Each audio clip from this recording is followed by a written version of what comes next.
नहमदुहु व नुसल्ली अला रसूलिहिल करीम। भैंस की कुर्बानी के मुताल्लिक बहुत से सवालात अवामुन्नास की तरफ से आ रहे हैं। भैंस की कुर्बानी में मौजूदा दौर के अहले इल्म का इख्तिलाफ़ है। बाज़ अहले इल्म कहते हैं कि भैंस की कुर्बानी दुरुस्त नहीं है, और अक्सर अहले इल्म का ख़्याल है कि भैंस की कुर्बानी दुरुस्त है। हकीकत बात यह है, क़ुदमा में, कदीम लोगों में इस मसले में कोई इख्तिलाफ़ नहीं था। सब के सब भैंस की कुर्बानी को जायज़ करार देते थे, और भैंस गाय ही की एक किस्म है, ये कोई अलग जिनस नहीं है। ये मेरी बात नहीं है, दुनिया के तमाम अहले लुगत, जिन पर सारी दुनिया का एतमाद है कि ये काबिल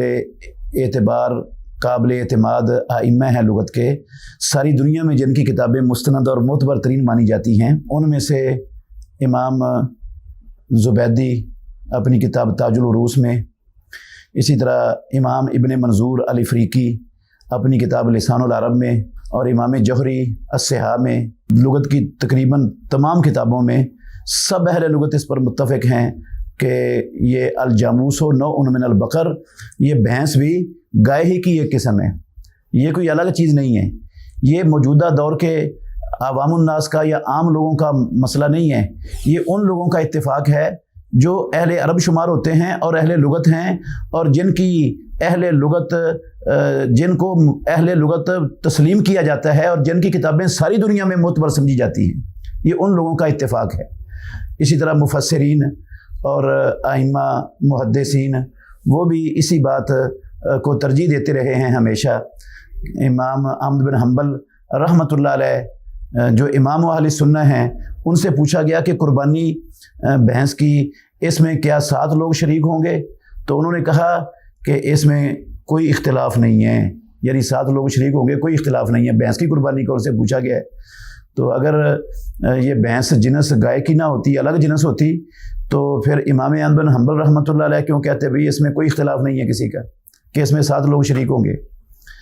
तो वैसे भी अल्लाह ने कुरान मजीद में सूरह हज की आयत नंबर 34 में और सूरह हज की आयत नंबर 28 में 2 जगह पर कुर्बानी के जानवरों का जिक्र किया है, बहीमतुल अनाम, और भैंस बहीमतुल अनाम में शामिल है। इसको बहीमतुल अनाम से खारिज करने वाली किताबुल्लाह में और सुन्नत रसूलुल्लाह में कोई नस नहीं है, कोई दलील नहीं है जिसकी बिना पर बहीमतुल अनाम से खारिज कर दिया जाए भैंस को। जो आइम्मा, जो लोग आज के दौर के उलमा कहते हैं कि भैंस की कुर्बानी जायज़ नहीं है, उनका इस्तिदलाल ये है, कुरान मजीद में अल्लाह रब्बुल आलमीन ने 8 जानवरों का जिक्र किया है, 4 मुज़क्कर और 4 मुअन्नस। वो जो 8 जानवर जिक्र किए हैं उनका कुर्बानी से ताल्लुक़ नहीं है कोई। पहली बात ये याद रखें। वो मुशरिकीन मक्का की रसूमात अल्लाह ने बयान की हैं, जो गलत रसूम उन्होंने रस्में अपनी बनाई हुई थी और उन गलत रस्मों पर चल रहे थे।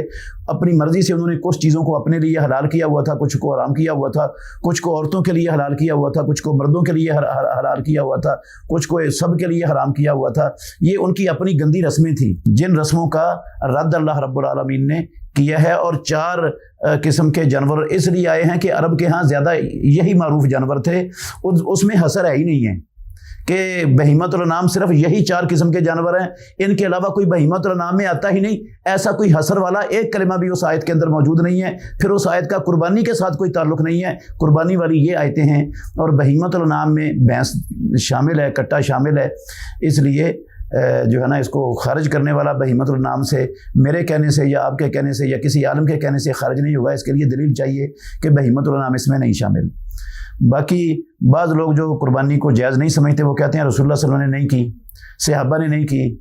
तो ठीक है भाईजान, रसूलुल्लाह सल्लल्लाहु अलैहि वसल्लम ने नहीं की, सहाबा ने नहीं की, मानते हैं हम, लेकिन रसूलुल्लाह सल्लल्लाहु अलैहि वसल्लम ने तो भैंस का दूध भी नहीं पिया, कट्टे का गोश्त भी नहीं खाया। अगर इस वजह से भैंस की कुर्बानी जायज़ नहीं है कि रसूलुल्लाह ने नहीं की, सहाबा ने नहीं की, तो फिर भैंस का दूध पीना कैसे जायज़ हो जाएगा? अल्लाह के नबी ने भी नहीं पिया। कट्टे का गोश्त खाना कैसे जायज़ हो जाएगा? रसूलुल्लाह सल्लल्लाहु अलैहि वसल्लम ने तो वो भी नहीं खाया। वजह ये थी भैंस की कुर्बानी ना करने की, दूध ना पीने की, गोश्त ना खाने की कट्टे का, कि ये अरब इलाके का जानवर ही नहीं है। अरब इलाके में आज भी ये जानवर नहीं पाया जाता। मेरे साथ एक भाई पढ़ते थे कुवैत के, शादीशुदा था, 2 बच्चों वाला था। एक दिन हम बैठे बात कर रहे थे, तो उसने मुझे कहा मैंने भैंस देखी नहीं आज तक। मुझे बड़ा ताज्जुब हुआ, कहता है अल्लाह की कसम नहीं देखी। मैंने कहा क्या वजह? कहता है हमारे ملک میں چڑیا گھر میں ہے بھینس، تو میں کبھی چڑیا گھر گیا ہی نہیں۔ اب آپ غور کریں، جس ملک کے اندر چڑیا گھر کا جانور ہے بھینس، وہاں دودھ پینے کے لیے، گوشت کھانے کے لیے، قربانی کرنے کے لیے کہاں سے ملے گا؟ تو اس لیے قدیم ائمہ میں کوئی اختلاف نہیں تھا بھینس کی قربانی کے جواز کا۔ یہ صرف آج کے دور کے بعد کے علماء نے، متاخرین نے، بعض لوگوں نے اختلاف کیا ہے، اور یہ اختلاف کرنے والوں کے پاس کوئی مضبوط دلیل نہیں ہے۔ اس لیے راجح بات یہی ہے کہ بھینس کی قربانی درست ہے، صحیح ہے، ہو سکتی ہے، کٹے کی ہو جاتی ہے، اور اس کے لیے گائے کا ہی حکم ہے۔ جس طرح گائے میں 7 لوگ شریک ہو سکتے ہیں، اس طرح کٹے اور بھینس میں بھی 7 لوگ شریک ہو سکتے ہیں۔